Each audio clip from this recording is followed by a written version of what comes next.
Good morning, good afternoon, good evening, good day. Gord, you're hurting hippie. For me, it's Tuesday morning. For you, Wednesday or later. But my friends, woke, broke my Star Trek. Yes, Star Trek was broke as soon as it went woke. What do I mean by that? First of all, folks, right now, +1. And part of the woke thing, yeah, that guy's got a mask on. Everybody's got to signal their wokeness, their being a part of the new inclusive stuff. And I'm tired of it. I'm tired of it. Yes, the pendulum is swinging back, but it's swinging back because people like you and I have spoke up and said, enough is enough. You're going too far. Now, what do I mean by that? Well, first of all, a little background. I've been wanting to do this video for a little while, but I think even just a year ago, it was too dangerous to do it. And what do I mean by dangerous? Well, even Pasha says I'm scared to speak up at school because of cancel culture, or used to.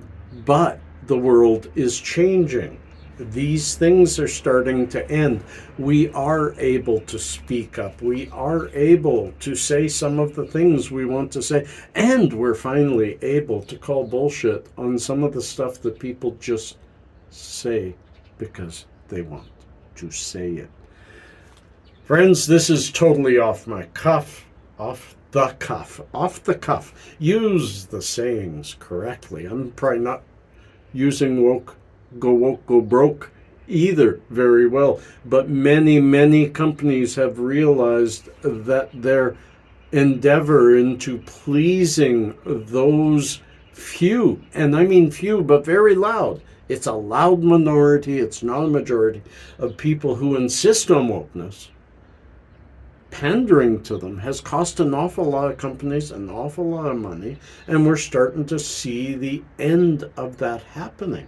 We're starting to see people embrace storylines again instead of trying to invoke woke into storylines. Now, I'll tell you what I mean. Last year was the first year ever on Survivor number 41, 42 is going now, Survivor 41, the first year ever after 40 seasons where I did not watch the last, I shut it off halfway through. It was just too much. It was just too much pandering to, yes, an important part. Every single minority and majority is important to a society. No matter how small that minority are, they are valuable, they are interesting, they are cool, they are bad. Whatever they are, they are. This is not to put down any group of people. It's to say that to pander to small minorities negates and ignores the majority of people who, although they don't mind hearing about the plights of the minority and helping and solving, we don't want to see it in everything we watch. We don't want every show we watch to teach us how evil we are unless we follow their ways. So Survivor 41, I started watching Survivor 42, and there's a bit of wokeness, there's a bit of pandering, but it seems they backed off. Last year, I stopped watching Big Brother Canada. I'm watching again this year. It is not the same. It does seem that companies are realizing that they do not have to pander to the issue du jour, to what is currently bothering the vocal people in society. You see, I am not trying to put them down, because everything that we've gone through in the past couple of years has been important. It has moved the pendulum, it has moved the ticker, it has made us all that much more compassionate. But too many people bought in too deep. Now we get to my Star Trek, because I am not a Trekkie.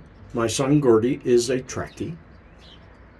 Yeah, he's a Trekkie all the way. I am a Star Trek fan since the beginning, enough so that I don't watch Star Wars. Star Trek's my space du jour, de year. Anyways, and I've always looked forward to new series, Deep Space Nine, Voyager, Discovery.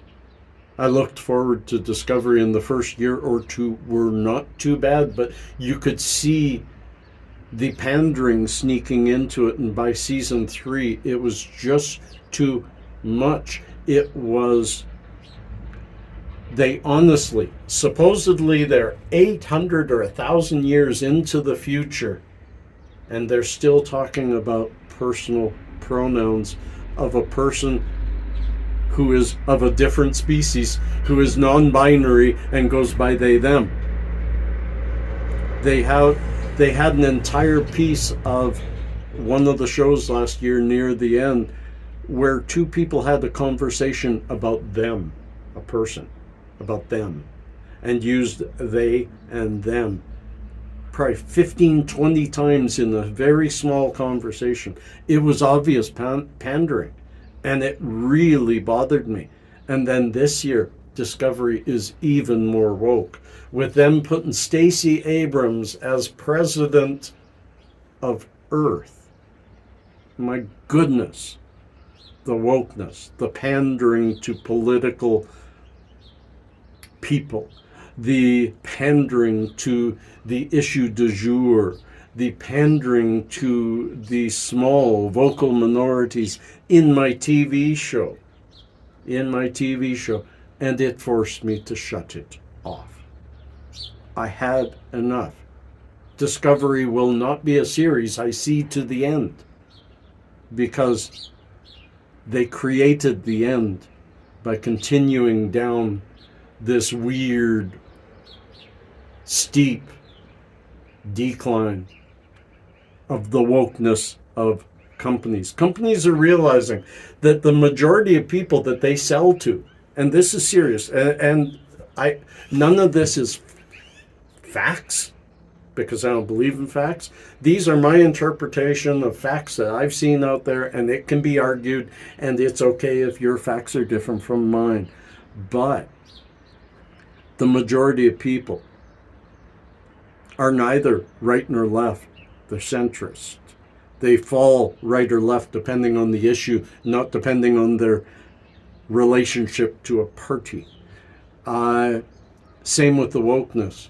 The majority of people could give a damn less about it. That doesn't mean they don't care about the plight of, say, a transsexual or a bisexual or any of the alphabet, LGBTQ, AII plus, whatever, the alphabet group.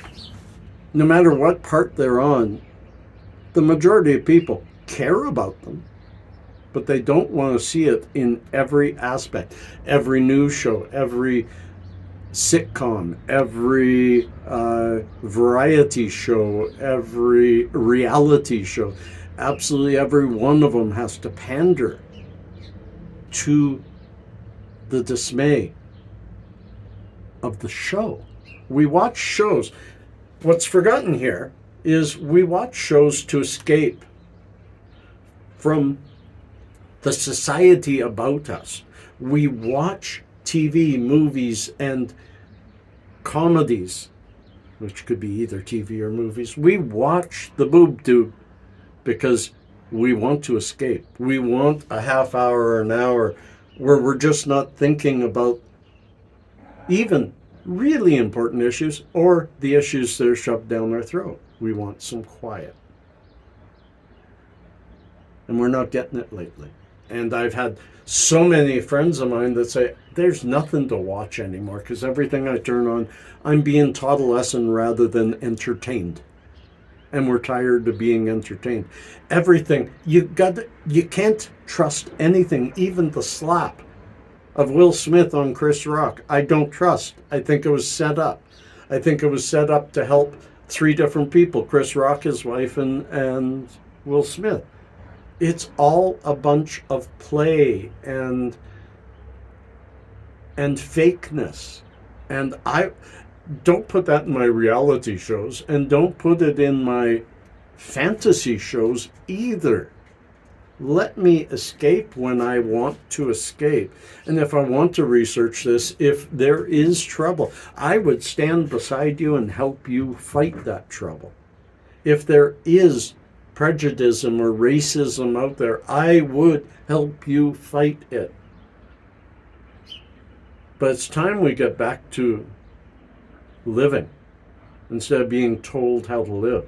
It's time we start getting back to not feeling guilty for not wanting to think about something that they keep telling us to think about. It's time to stop wrecking our shows. My final point is there's a new Discovery. There's a new Star Trek coming. Strange New Worlds. It is going back a bit, almost before Captain Kirk, the early discoveries of Captain Pike. And I'm hoping that they've left the wokeness and the lessons and the virtue signaling out of this. It's coming in May, and it looks really good. And I hope I'm not disappointed yet again. But I am happy to start seeing that these things that have creeped into fantasy and reality, our breaks from society, is starting to creep back out. Now, I know some of you may not like what I just said. You have the right to press stop. You have the right to do a thumbs down, even to talk to me and say, I don't agree with you, Gord. Let's talk. But you don't have the right to insult. But if you do, oh well, let the baby have its cookie. You be you, I'll be me. Together, my friends, will be this wonderful hippie community. Peace.